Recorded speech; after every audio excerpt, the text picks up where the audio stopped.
The history. We are getting back to the history.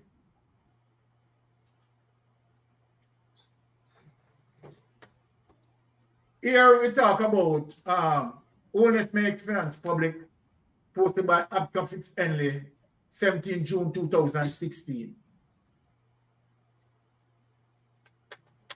And as we read, Prime Minister Andrew Holness says he has assets valued at just over $151 million. His liabilities currently amount to just under $35 million. Holness disclosed his total assets and liability this afternoon in an interview with Nationwide News, the Gleaner and the Observer newspaper. Mr. Holness is the first Jamaican Prime Minister to publicly declare his assets and liabilities since P.J. Patterson made his declaration public in 2002. Mr. Holness made available to the media today his last 10 Integrity Commission declarations. They date from 2007. So we are get back there now as it relates to the situation with illegal awarding of contracts, right, as it relates to 2007 to 2009. So they date from 2007 when he first became minister. And now the Integrity Commission declaration showed that just before Holness became a minister 10 years ago, people listening, you know, the Integrity Commission declaration shows that just before Holness became a minister 10 years ago, he had assets, totaling just under $47 million. His liability in 2007 were just under $4 million. Between 2007 and this year, Holness declared to the Integrity Commission 60 million Jamaican dollars in income, right? And US dollars 189,000 in income was also declared to the Integrity Commission by Holness during the same time. The Prime Minister Integrity Commission filing showed that he acquired income before he became Education Minister via a transport company which he owned. Now, make we read back over this. The Prime Minister's Integrity Commission filings show that he acquired income before he became Education Minister via a private transport company which he owned. As according to the Prime Minister, source of funds, right, that he claimed that he has a taxi company which he owned. I want people to hear what I'm saying. Taxi company. Now, remember that the Prime Minister, Ratty, leave university 1994. You have follow me, Ratty? You have follow me, Ratty? And the Prime Minister in 1996, where the Student Loan Bureau published Andrew Holness that he owed student loan. So, leaving university in 1994, he worked 2 years for charity. Now, based on what we investigated, Andrew Holness owned no business. There in the interview, Andrew Holness is saying that, you understand, he owned a taxi company. That taxi company that the Prime Minister claimed that he owned between 1995 and 1996 is not existed. But we get back to the original source of crime. Let us get back to the original source of the crime. Ratty. No. So they provided no. No. What got a taxi service, right, at the Prime Minister? Between 1995 and 1996, the Prime Minister was working for a charity company. So then, what the Prime Minister stating as it relates to that sort of taxi service, Ratty, cannot be found anywhere. So the question asks, Ratty, where the Prime Minister get the $47 million from? Where would the Prime Minister got the $47 million from? Let us look on something here, Ratty. We are going to bring up this document. Remember, that interview had done 2016, Ratty, where he is trying to justify, right, his source of income, his source of wealth, not income. And the Prime Minister gave that interview. Now, let us read through this document.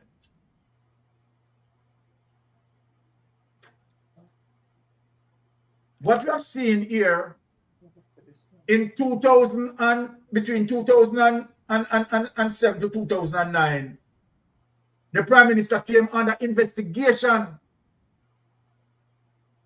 So we are going to bring up that investigation as it relates to Westcon Construction Limited. Where am I going is that the Prime Minister did not create Admat as yet, you know. Between 2006 to 2007, Admat was created 2008. Right, Patty? Yeah. Admat created, what people need to understand, that Admat created during the time that the Prime Minister was accused of illegal awarding of contract. Let us get to that document, show them that Admat created during this time period when the Prime Minister under investigation for this crime period as it relates to illegal awarding of contracts. Let us get into the document.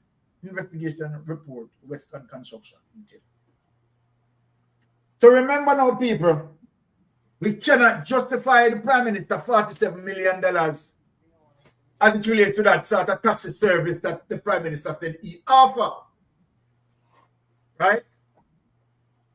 Now, conducted in the circumstances surrounding the award of contract. So this report of the investigation, Integrity Commission investigation, conducted into the circumstances surrounding the awarding of government contracts to Westcon Construction Limited during the period 2006 to 2009. Right? We don't have to go through all of this. We want to get into the investigation. Let's get to the investigation. Summary of the investigation. All right.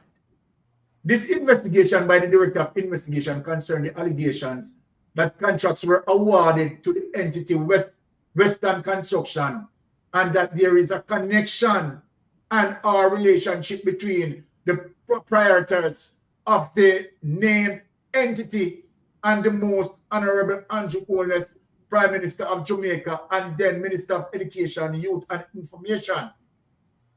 The investigation commenced under the Office of the Contractor General. Right, so it was the Integrity Commission investigators done this investigation because they came into being actually 2018. Am I correct, Ratty? Correct. Okay. All right.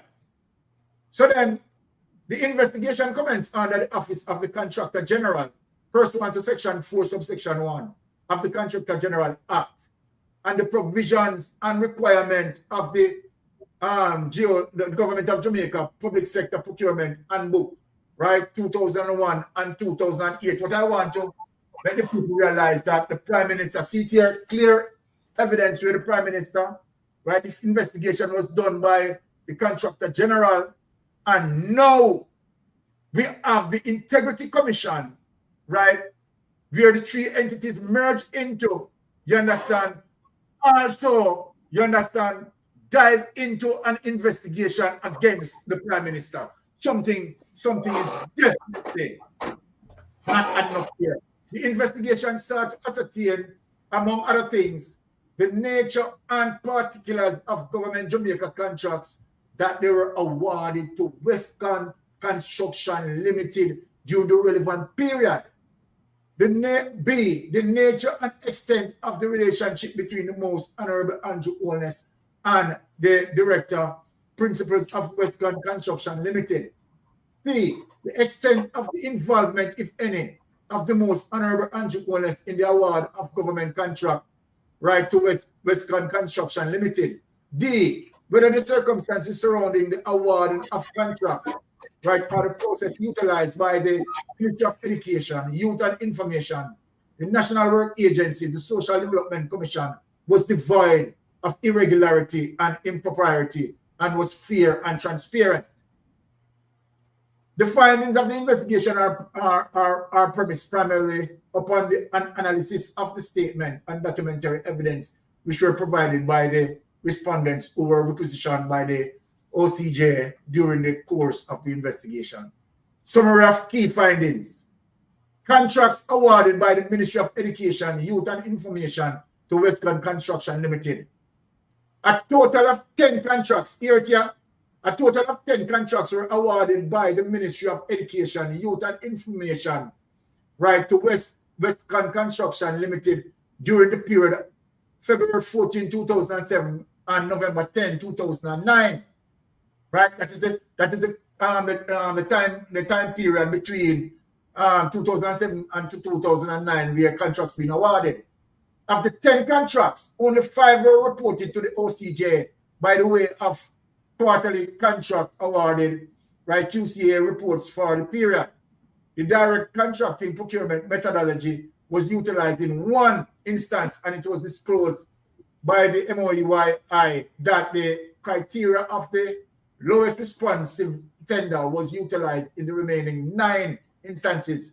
The 10 contracts awarded by the MOEIY were between the contract values of $1,413,439 and $3,260,650 and add a cumulative value of $21,882,491. It was disclosed that the MOEYI that the specifications to be met by the bidders in respect of the contracts which were awarded by the ministry was the submission of a valid tax compliance certificate and National Contract Commission certificate in the required category. Contracts awarded by National Work Agency to Westcon Construction Limited. A total of 34 contracts were awarded by the National Work Agency to Westcon Construction Limited during the period July 16, 2009 to 2016. Now, let us take that away because we don't have to go through this, Ratty. Take that away.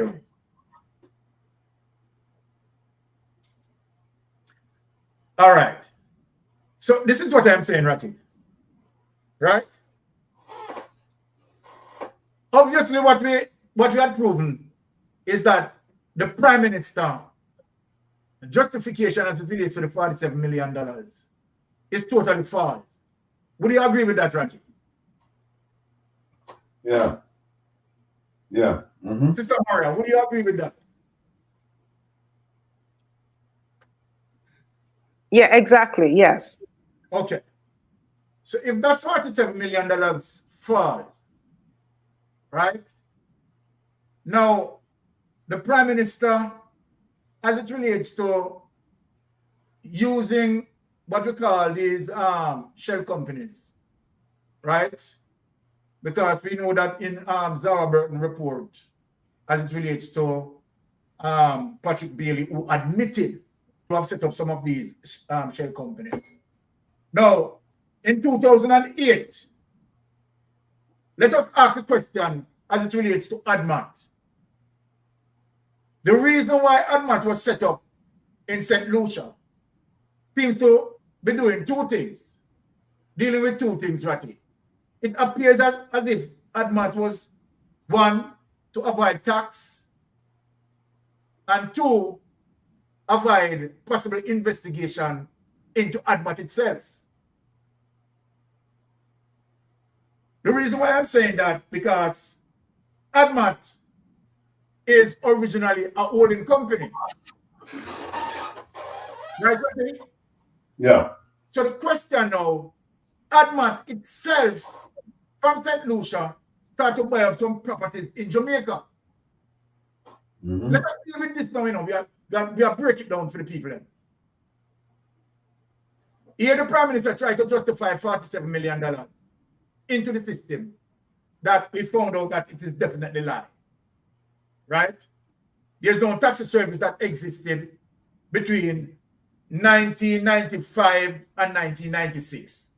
The Prime Minister, right, worked with Charity in 1995, 1996. Right? So where that $47 million come from, you understand? It's like manna falling from sky. It not exists. Right? We know that the Prime Minister lied. Right? And so then, as it relates to how the Prime Minister sourced that $47 million. Now, where, as it relates to Admat buying the following property on what? Chinstone Drive? Chinstone. Chinstone Drive. Yeah. Right? Remember that the Prime Minister said Admat doesn't carry an account. No, that the Prime Minister said. Yeah. So then Admat doesn't carry an account. Let us ask Ratty, because people seem to be missing several things here. Remember that the Prime Minister said in terms of the report that we just looked at, that Admat doesn't carry an account. Period. We get that. Now the question what we are asked now. Admat bought up these property, the Chinstone Drive. Also, Admat pay for the land as it relates to the Beverly Hills and the properties.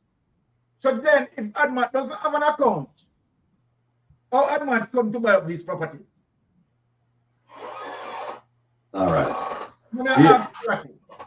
Here's a problem that you're highlighting. It's true. The Prime Minister, in one of his answers, said that they don't have an account.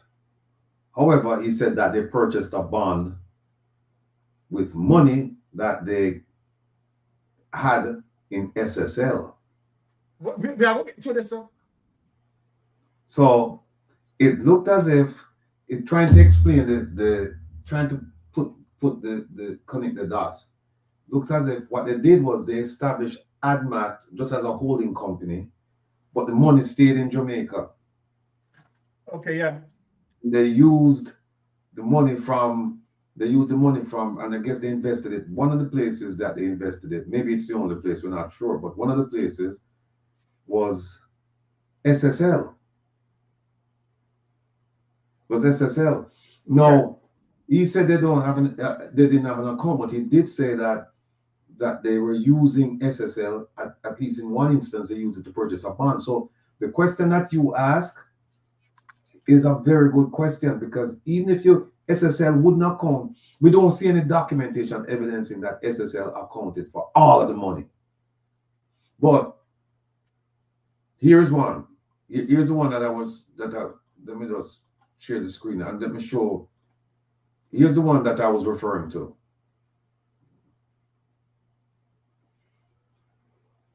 All right. See the question they ask him: what liquidity of financial assets, if any, was transferred from Admat to Imperium and Estate Bridge? And then he said in 2008, Admat purchased a US $100,000 Government of Jamaica bond. And this was held through stocks and securities. So the question is, you start in 2008. Where you get $100,000 US from? Exactly, Ratty. So, Ratty, I have another question for you and Maria. Let me move this. No. You put it back?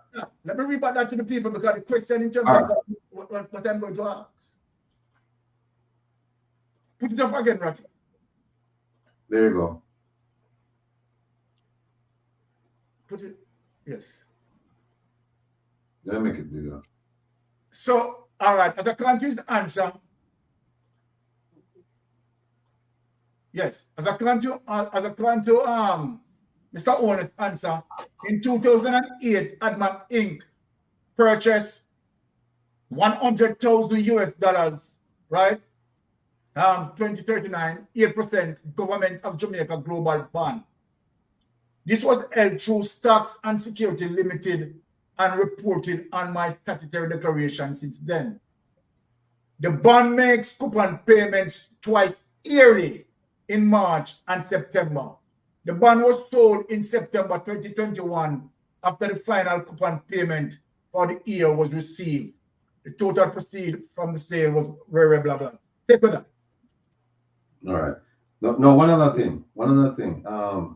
See right here, it should be noted that Admat is a private company in which I have controlling interest. It did not operate a bank account. So it have no bank account. So what we want to find out is, it says right here, the bond makes coupon payments twice yearly. Where did those coupon payments go? You don't have Hold on.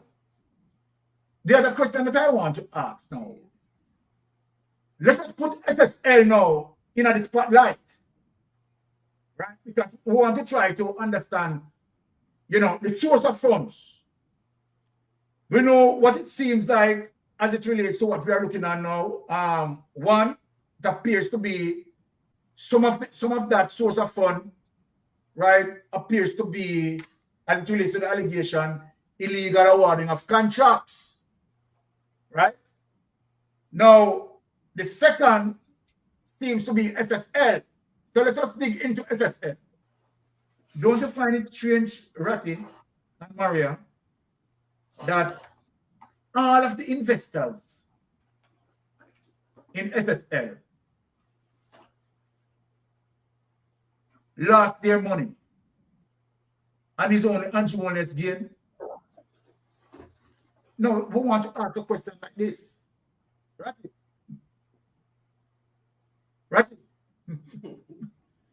You don't find it funny that all the investors in SSL would have lost their money and only Holness, right, benefited from SSL.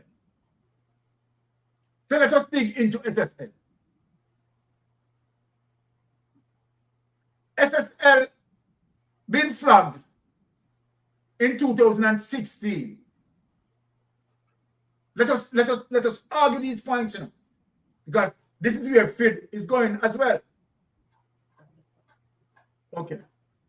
All right. We are going to let us highlight some properties that Admat purchase. You have them? Yeah. So, okay. Let us highlight those. Huh?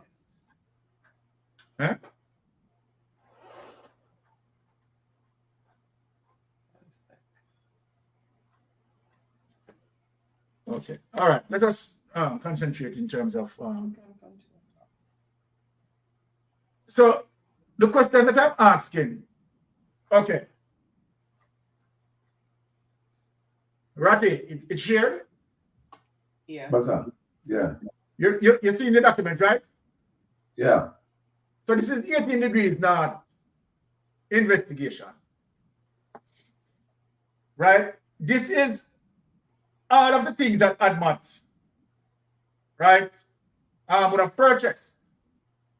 Now, watch this. The Arcadia apartment, September 2008, Admat purchased this for $16 million. Right? Now, the Wycliffe Close land in Beverly Hills, February 2009.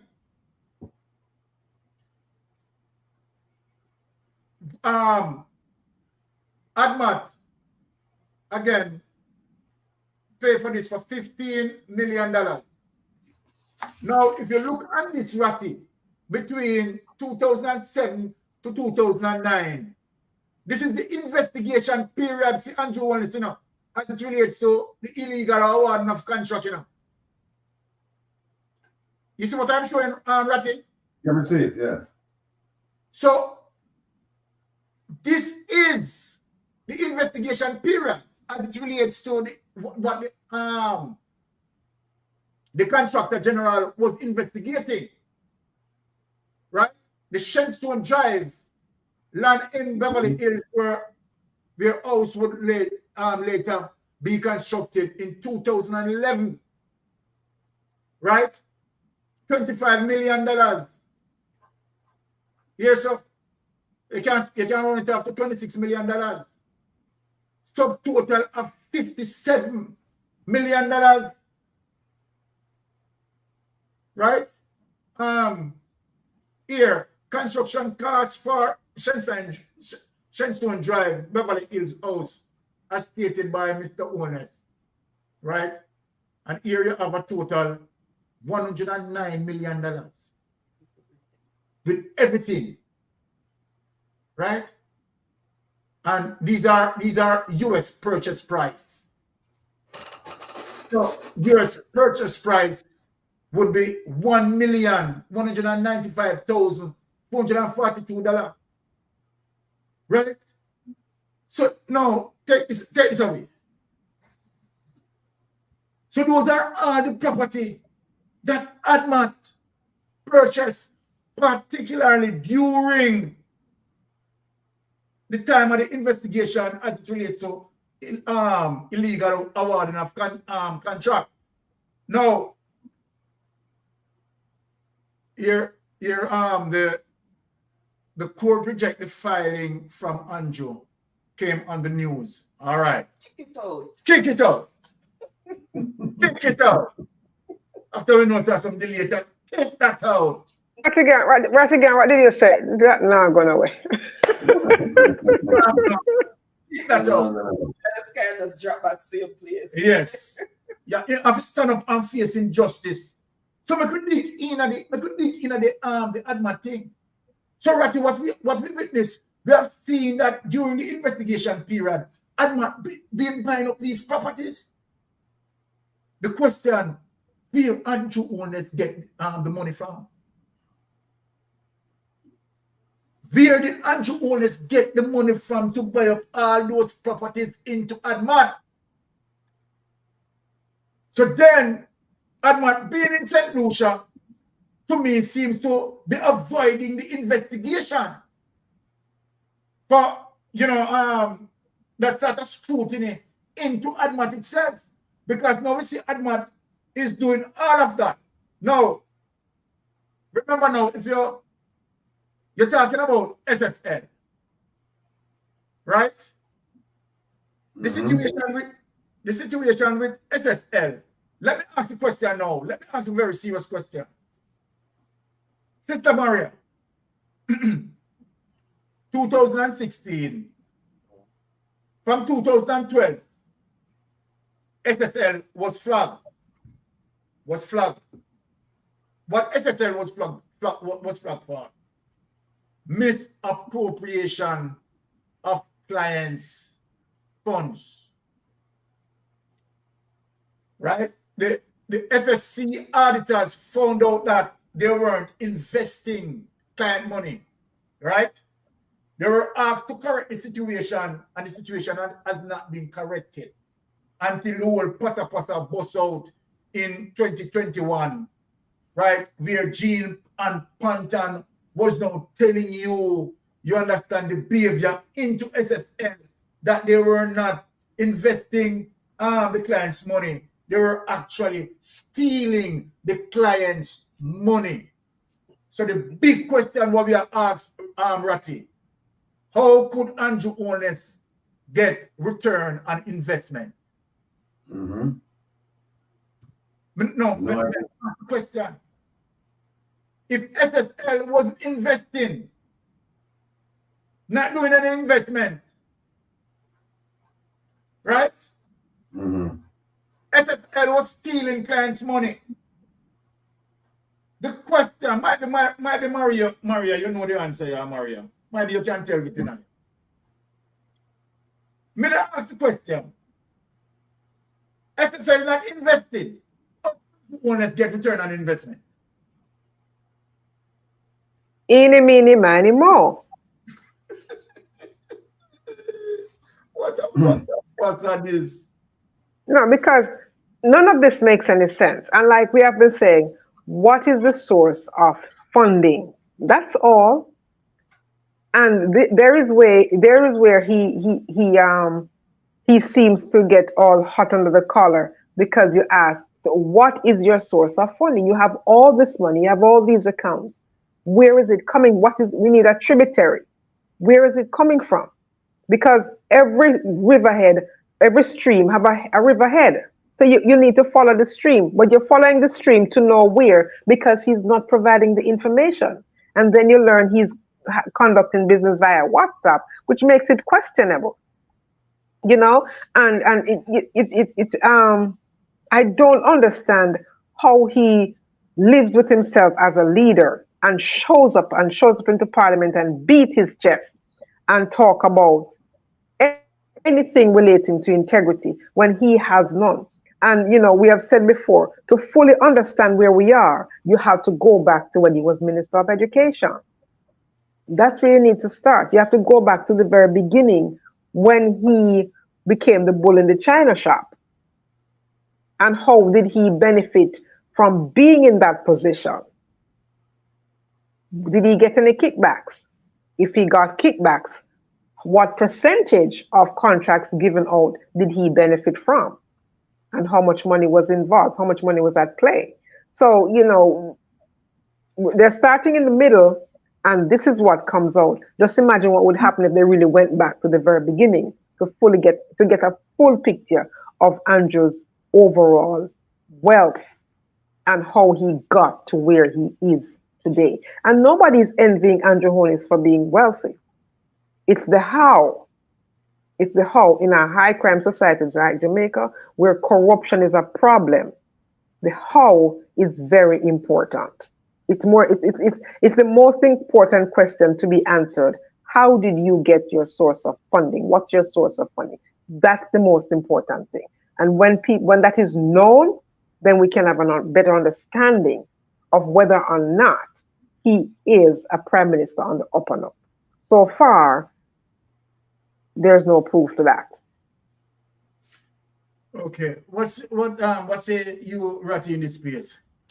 You know, I find it fascinating that the Integrity Commission didn't look more closely at SSL in this report, because SSL is tied up in all of this. I'm looking at 5.8.75 where he said he cashed out he said US repo account at SSL. But I'm trying to think, when did he withdraw all his funds from SSL? Do you remember? 2021. Okay. Because apparently he had more than one account over at SSL. What year now? We never Yeah. know that. I put that up on the screen and I'll show you what I'm talking about. Yes. Oh, because Please. it's a core repo account. See right there? During 2019, I encashed the total balance accrued in my US dollar repo account, Yes. generated from interest payments from bonds. So this is saying that this account is just from interest payments from bonds at stocks and securities. So he closed, he took everything out in 2019 here from that account. Yes. Right? Now, take a look at this one here. What is it? It's 67. Just keep that date in mind, 2019. Now look at this date. Is it 60? Look at this date. All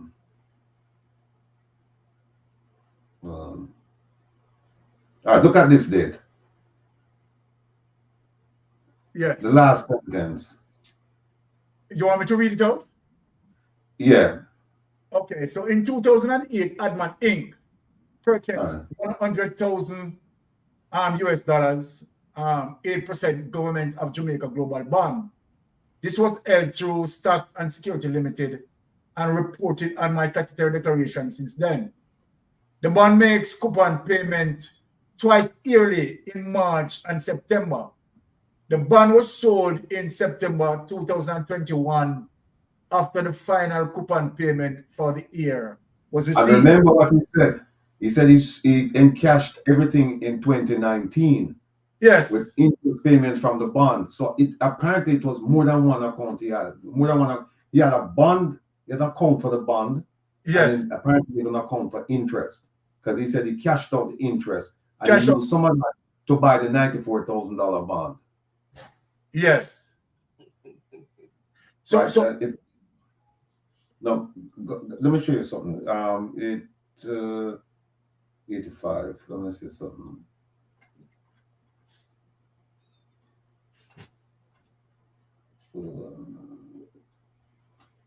What number is this? Let's go to page 85. 81, 82, 83, 84, 85. Right? They're right there. yes. During 2019. So we have one in 2021. 2021, he cashed out the bond. 2019, he cashed out there's another account. It says right there, cash account in my US repo account generated from interest payments from bonds. So the bond was paying out interest twice a year. And he said he put that in this US repo account. Yeah. And that is what he said he used, right? He said, along with drawing down on my bank balances to make an investment of $94,000 in corporate bonds through NCB Capital Market, my source of cash income, blah, blah. So he bought another bond. But Ratty. Hold on a second. But remember also, this same 94,000 US is going to come into play later down when he said it wasn't actually $94,000. It was $60,000. So you see the discrepancies that exist with these accounts. He invested 100,000 and then it is 100. Now it's 94,000. So what is it really? But this apparently is a different bond because he said it's an investment of 94,000 corporate bonds, plural. And then there's the one bond where he used money from the charity. Yes. And from his personal account. And that bond, only one bond, that bond came up to $94,000. So his story is not making sense. No, not making any sense. No. And the bank here also with the one that he is still National Commercial Bank. Mm-hmm. So I don't know. This is just a tangled web that nobody can unravel but Andrew Holness. Well, the FID has to untangle it. Yeah. FID has to untangle it because and the thing is, Andrew Holness just cannot just get out of this by just refusing to answer questions. Right. They should have never let him do that. They should have never let him do that. Right? So but then this calls into question, Rattigan, sorry to cut you, this calls into question the actions of the corruption prosecutor. True. You know, everyone, to me, one of the most egregious things that took place was when the Prime Minister got the $50 million loan from Barita and said that he put up, the paperwork from Barita said that he put up an insurance policy, he put up one Shenstone Drive, and he put up shares from a company, shares held by a company called, what's it called? Derimon. And then when they examined everything, they said, no, man, this man is a liar because the shares, they were able to show that he used the 50 million, some of the 50 million, to purchase the shares approximately 2 weeks after he got the money. So he didn't put the shares up to get the loan. And then one Shenstone Drive, Imperium didn't own one Shenstone Drive until 6 months after he got the loan because who owned, and you just mentioned it, who owned Shenstone Drive? Admat. And they didn't transfer a title until 6 months later. So when he went and he pledged this, he couldn't have pledged it because he was pledging it under the banner of Imperium. But Imperium didn't have title to that property until 6 months later. And then they couldn't find the The insurance policy. There's no insurance policy. They couldn't find it. That was just Right. outrageous. So he got an unsecured loan when he should have got a secured loan. Exactly. Okay, but Ratty, so the question still exists as it relates to, right, how did Admat, right, source of funds come into place? There's no explanation seems to be, you know, put out in the clear as to how Admat, you understand, would have sourced that sort of capital injection to buy up these properties, right? That is unexplainable because we are not seeing any clarity with that. And as I said, Admat is the original evil. This is where all the skeleton lies. So if we can unravel Admat. Now, as I talk about Barita, let me ask, under the FSC guidelines, is Barita allowed to give loans? That's you know, I have to go back and No. look. Maria's No. saying no. Yeah. No. It's an investment company, it's not a bank, right? Right. And that is why they've been recommended to the FSC, because they're not operating within the parameters of their charter, really. So they have been recommended to the FSC. But question, Maria. Question, Maria. We seem to be, we are not looking at certain things. If Barita, right, as it relates to FSC guidelines and policies, not allowed to offer loans, wouldn't you say, Ratty, that the government would have, Andrew Holness would have aided and abetted Barita in committing a crime? I'm just asking if that's yeah, because the thing is, look, think about it, right? You had 28 bank accounts. God knows how many banks. I know there was JMB, there was Citibank, there was NCB, all kinds of banks. That so Jamaica National as well. Yeah. So ask yourself the question. He wants 50 million to borrow. Why would he avoid going to these places where he had a bank account with them? And he's transferring all this money and then go over here to a financial institution to get an interest, only loan. That don't make no sense. No. You're already a good customer over this side with all of these other banks, right? So why would you leave these banks that are in the business of giving loans, and then you go over to Barita, not in the business of giving loans, but but investing people money, and then take a loan from them? I mean, I'm befuddled. I don't know why. I don't know why he would do that. But again, the Prime Minister again would be outrightly, you understand, committing a crime. You understand, as it relates to... What stick up in their arm here? Janet Jones made a very good point. Wasn't it the same thing he said he got a loan from SSL to pay for his house? So he got a loan from Barita and he got a loan from SSL. Which is it? Is it both or is it one or the other? But SSL is not in the business of giving loans. No, but you remember he got a loan from SSL and they're not in the business of giving loans. He said it. And now he got a loan from Barita and they're not in the business of giving loan because they're not it's an investment company and not a bank. In terms of my understanding, though, I think he had withdrew that statement. He spoke about it and then he corrected it later that he did not get a loan from them. Nah, it's crazy. Let me just answer two quick questions. Sonia Ellis in the chat, she asked, why wasn't he charged under the same clause that Wayne Vaz was charged? Different act. Vaz's issue was he did not file.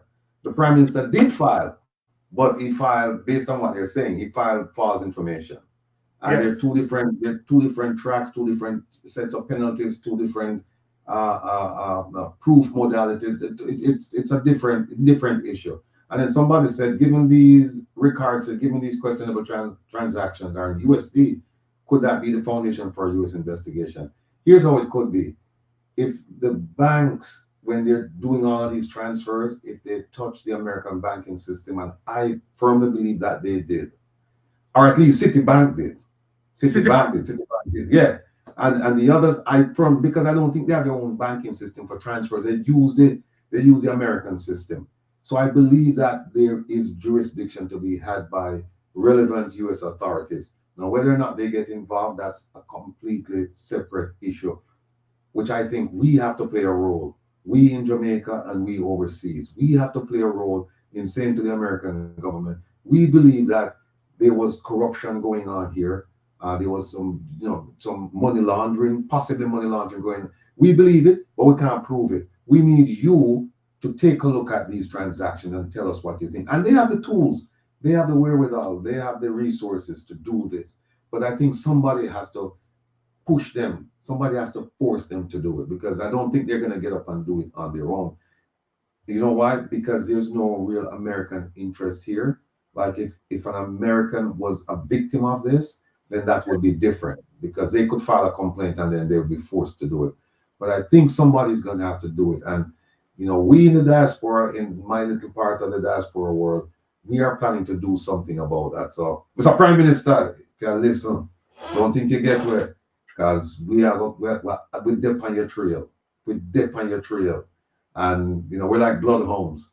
We smell you. We smell you. Yeah.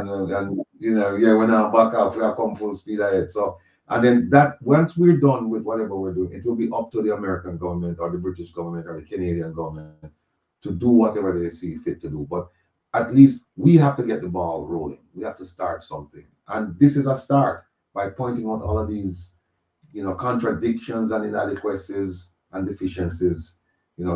Then now we start building a case, and then we bring it to them, and then they go from there. So. And then again, I'm thinking to myself, if the court was crazy enough to take it up, and God forbid rule in its favor, then they could kick it to the Privy Council, where the Supreme Court will be shamed all over again for not doing their job. It cannot be that thank God, as ISAT is always one who talks about the judiciary, and he goes to bat for them. And in this case, it works. But Mary, I'm going to ask you a favor. Please put this up for me, because I'm hoping this is the reason why it got kicked off.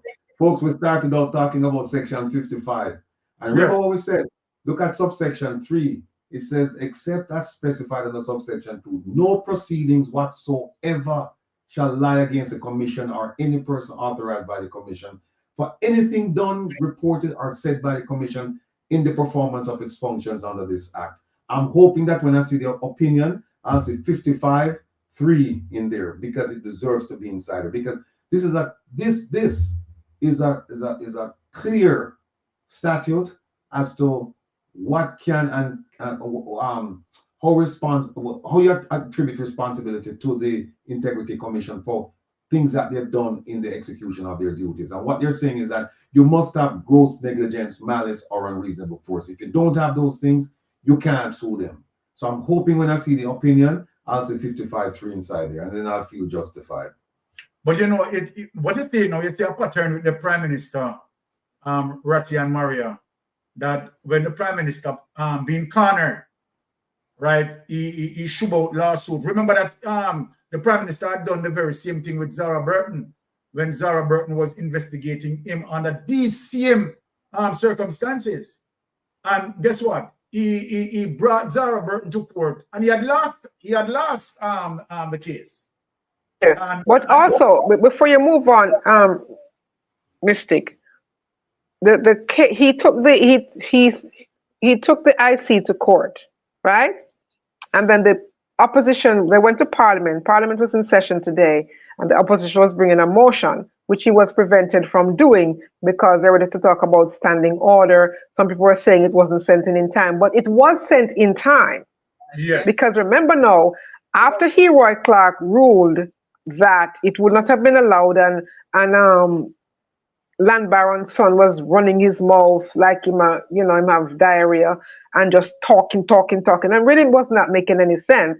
And then when the speaker came back, she was like, "Oh yes, I went to review it, and I came back, and I was about to allow the opposition to speak on the matter, but by then they already left." Which to me it seemed like it was a setup. They knew exactly what they were going to do because they got the information. So it was a stall tactic. So now I would like to see what's going to happen going forward. Are they now going to table, bring this to Parliament and have a discussion about it? Interesting to see that. But you realize, Maria, just as he was about to speak, she got up and excused herself. And all the time, you have this paper in front of you all this time, and people have been speaking, especially when the sedative was speaking, the first speaker, the first person who presented. She could have easily said she's looking over the paper, looked over the paper then. Why did you have to excuse yourself to go look up for the paper just as Mark was about to speak? Because you wanted Hero, the attack dog, to go sit on the chair and execute the plan that they came up with prior. Exactly. But now that they have the egg on their faces, what are they going to do? Because here's the thing now, the Supreme Court kicked it out. So what is their next course of action? Because I cannot see how the Prime Minister has taken his own legislative body to court. That makes no sense to me. And this is a dangerous precedent that he has set. And I don't, it's only I think it's only downhill from here for the Prime Minister. And what is strongly saying to all of majority Jamaicans, right, who are critical thinkers, are saying that obviously Andrew Holness is trying his best, right, to avoid probity. Mm-hmm. Right? I'm sorry. This is a good one, Leprechaun. I wonder if these labor rights are going to take the court to court for not taking their case. I mean, you have to really think these crazy things, because that's basically what they're taking themselves to court. But it makes no sense.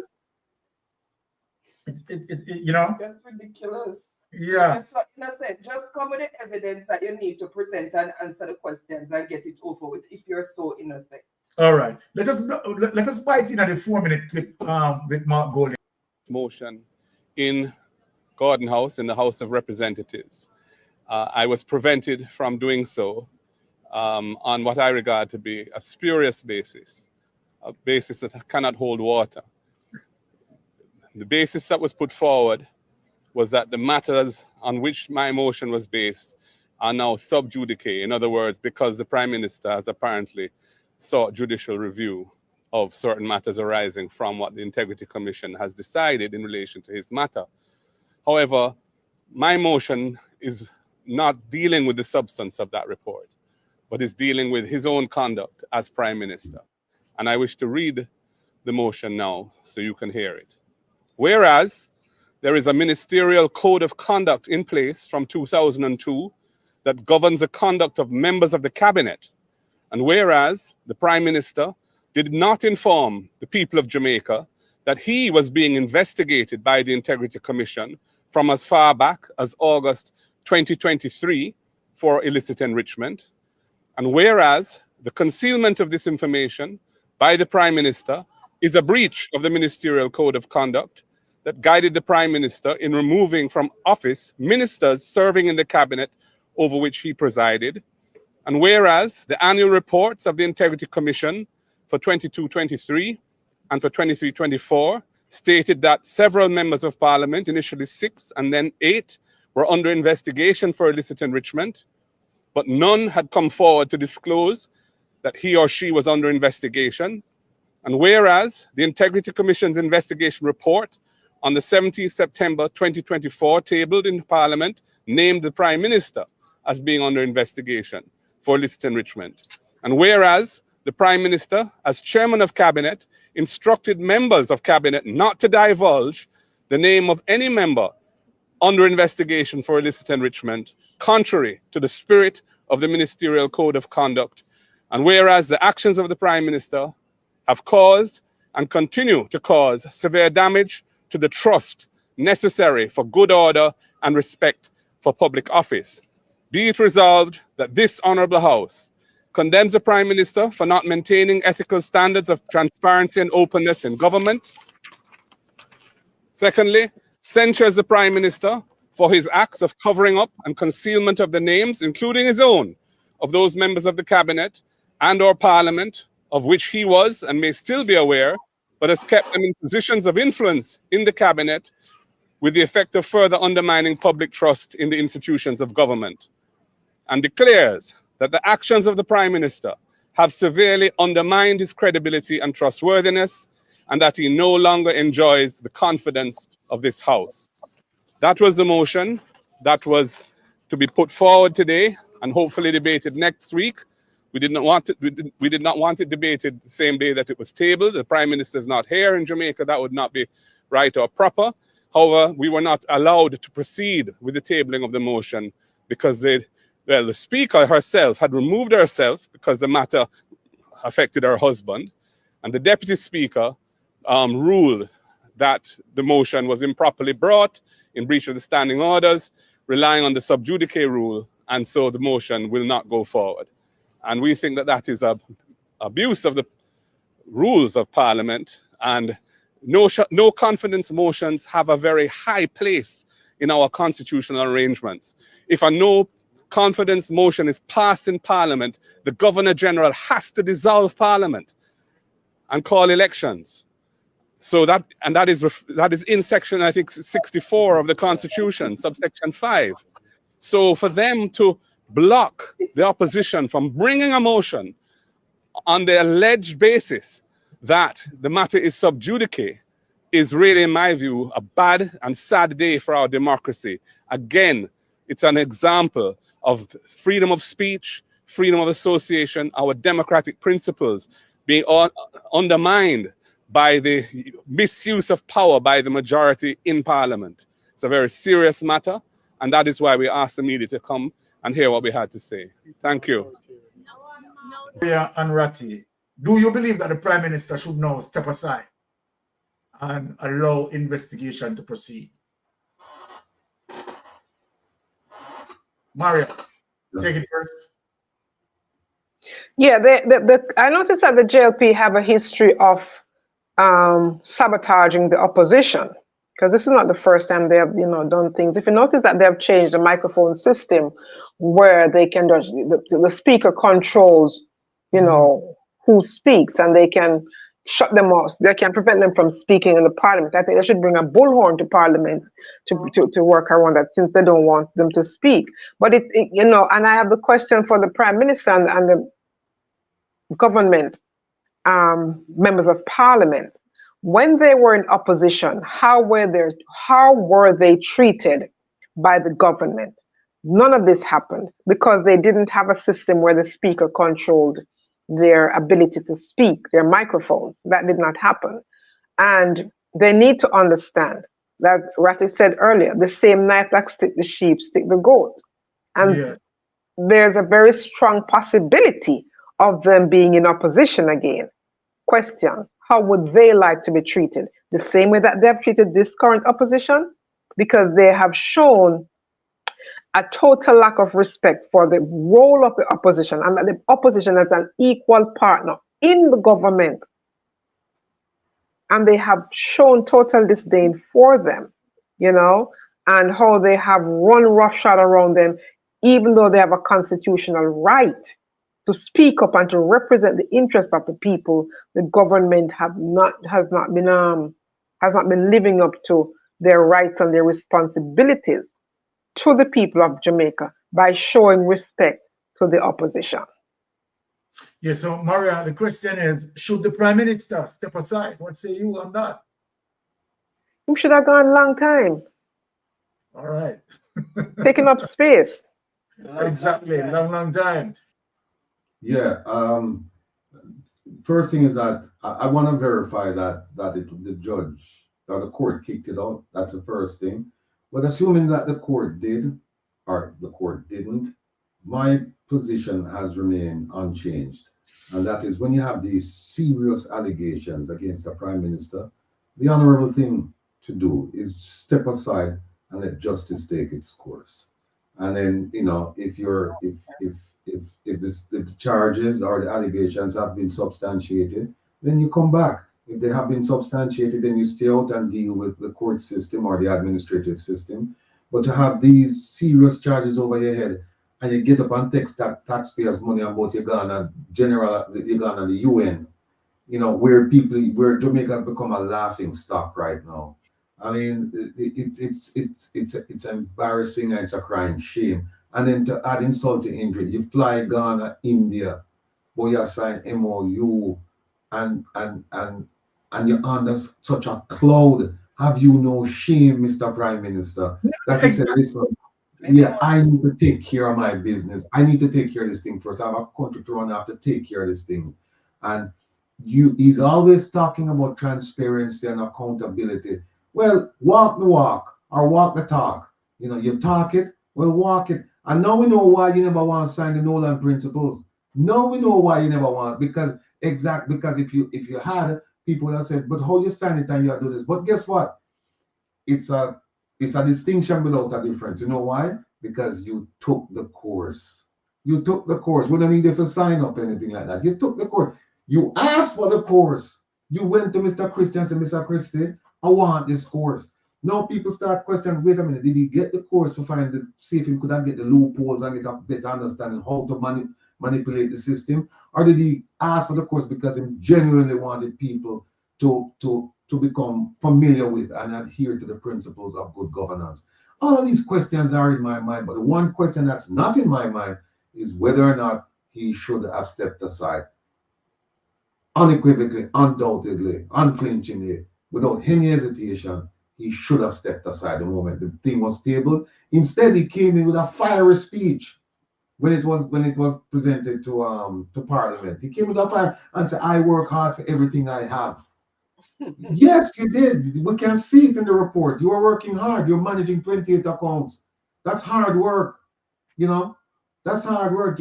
Some people with 10 accounts have a money manager. You have 28 accounts, and up to now we don't know if you have a money manager. Wink, wink. That money manager might be in New York. We're gonna try and find out. You know. But Rattigan started. But some businesses do not have 28 accounts. And this one prime minister of a country has 28 accounts. But you know what I have to say before you say something there, Rattigan? I want every little youth in Jamaica right now to try what Andrew do and go to the bank tomorrow morning and say, you know something? I am the same bank. I am here to open an account. Do like Andrew Holness. No money. $0 and 0 cents. They would run them out of there. So you see the example that he's setting? And then come and talk about he can't hold anybody accountable because he cannot. He himself says he's not to be held accountable for anything. Well, you know. Well, remember now, it's not one account, 28 accounts. But remember also, it's not one company. It's at one point it was 4, right? It was Admat, Imperium, Estate Bridge, and Positive Media, right? So I guess you could have all of that. And then also remember that the Integrity Commission said at one point, because they said, look, a corporation can have individual status like a person. But what you have to have a clear demarcation line between the persons who run the corporation and the corporation. And they went on to say, in this case, we couldn't tell because it was so intertwined that when you look at the Prime Minister, you're looking at the corporation. They weren't separated, in how they did business. So, I mean, this is... But speaking of that, Rattigan, apart from one of the member of Parliament who is on one of his boards, have you seen anywhere in the report where they listed his board of directors for his companies? Because apart from him, his son and this person, and this other guy who's a member of Parliament, and from his, Norman Brown, who is his business manager, who is at the UDC and the National Housing Agency, I have not seen a list of his board of directors in his companies. No, Donovan Williams, the MP from, I think, Central Kingston, who was the former counselor for the Raytown division under the KCMC. It just happened, I don't know if it's coincidence or design, but he won his election in 2020, and the Prime Minister formed these corporations, 3 of them in 2020, and then Mr. Williams showed up on 2 other accounts as secretary. He showed up on Positive Media, and I'm trying to think which other one was it. Positive Media and Estate Bridge. Yeah, Positive Media and Estate Bridge, because Imperium has 1,000 shares, and 600 of them are issued to the Prime Minister, and the other 400 unallocated. So it's him alone run Imperium. So this Williams is the secretary for Estate Bridge and Positive Media. Same year he won the election, same year that the Prime Minister formed the corporation, and then he's just there. So there's a lot that, you know what? I think he regarded the system and the people of Jamaica with contempt, with disregard. Yeah. He had no concern for how people felt, because him just said, well, I think him said, well, them are idiot, me smarter than the whole of them, and nobody going to look into this. Yeah. And yeah. So the thing set. Part of that may very well be, where did he get his training from? Because he learned this from someplace, He learned this from someplace. And he has also associated himself based on his conduct with people who are pliable. Because you have this guy, who is secretary, and you have this one, you have that, then you had Royal Reed at the Ministry of Education, and so it's just these yes people you can just say, do this to me and do this, and they just do it and overlook it and move on because they might get a cut, that sort of thing. So it is really sad. It is really sad.